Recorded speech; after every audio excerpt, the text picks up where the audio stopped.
नमस्कार। स्वागत है हमारे चैनल सुप्रीम कोर्ट जजमेंट इन हिंदी पर। यहाँ हम सुप्रीम कोर्ट के महत्वपूर्ण फैसलों को आसान हिंदी भाषा में समझाते हैं ताकि आप इन्हें आसानी से समझ सकें और सुप्रीम कोर्ट के निर्णयों से हमेशा अपडेट रह सकें। जुड़े हमारे साथ और हर दिन नए फैसलों की जानकारी पाएं। धन्यवाद। नमस्कार दोस्तों, आज हम एक महत्वपूर्ण सुप्रीम कोर्ट के फैसले को सरल भाषा में समझने की कोशिश करेंगे। यह केस है टिंकू बनाम हरियाणा राज्य और अन्य सिविल अपील 9/8540 ऑफ 2024। यह मामला एक अनुकंपा नियुक्ति की मांग से जुड़ा है। तो चलिए जानते हैं इस केस की पूरी कहानी, इसका कानूनी विश्लेषण और सुप्रीम कोर्ट ने इसमें क्या फैसला सुनाया। टिंकू एक साधारण व्यक्ति हैं जिनके पिता जयप्रकाश हरियाणा पुलिस में कांस्टेबल थे। 1997 में ड्यूटी के दौरान उनके पिता की दुखद मृत्यु हो गई। उस समय टिंकू सिर्फ 7 साल के थे। उनकी मां, जो पढ़ी लिखी नहीं थीं, ने अपने बेटे के लिए अनुकंपा नियुक्ति की गुहार लगाई। अधिकारियों ने टिंकू का नाम माइनर रजिस्टर में दर्ज कर दिया और कहा कि जब वह बालिग हो जाएंगे तब नौकरी के लिए आवेदन कर सकते हैं। अब समस्या यह थी कि टिंकू बालिग हुए 11 साल बाद यानी 2008 में। इतने समय के बाद उन्होंने अनुकंपा नियुक्ति के लिए आवेदन किया। सरकार के 1999 के नियमों के अनुसार मृत्यु के 3 साल के भीतर ही अनुकंपा नियुक्ति की मांग होनी चाहिए।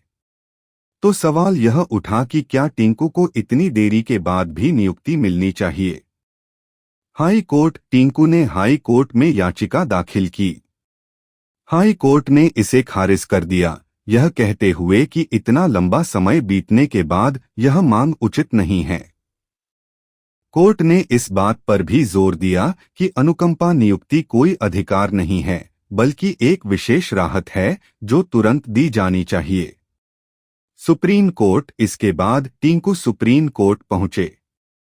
उनके वकील ने तर्क दिया कि समान परिस्थितियों में दूसरों को नियुक्ति दी गई थी तो उन्हें भी यह हक मिलना चाहिए। लेकिन सुप्रीम कोर्ट ने कहा कि कानून के अनुसार यह दावा वैध नहीं है। सुप्रीम कोर्ट ने यह स्पष्ट किया कि अनुकंपा नियुक्ति का मकसद परिवार को तत्काल वित्तीय सहायता देना होता है। यह एक विशेष प्रावधान है जो उस स्थिति में लागू होता है जब परिवार आर्थिक संकट से जूझ रहा हो। यह एक स्थायी अधिकार नहीं है।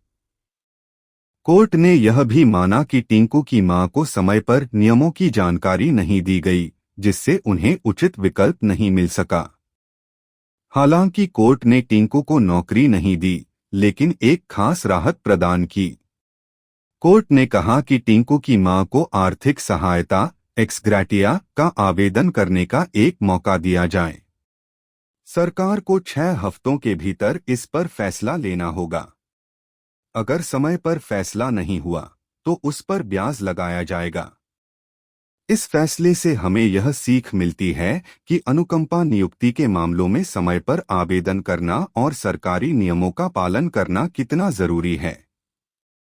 यह भी स्पष्ट होता है कि सरकारी नीतियों के खिलाफ किसी विशेष अधिकार की मांग नहीं की जा सकती। उम्मीद है यह वीडियो आपको समझ में आया होगा। अगर आपको हमारा कंटेंट पसंद आ रहा है और आप भी रोजाना सुप्रीम कोर्ट के नए फैसलों से अपडेट रहना चाहते हैं तो कृपया हमारे चैनल को लाइक करें, सब्सक्राइब करें और बेल आइकन भी दबाएं ताकि आपको हर नए वीडियो का नोटिफिकेशन मिल सके। आपके सपोर्ट से हमें और बेहतर कंटेंट बनाने की प्रेरणा मिलती है। धन्यवाद।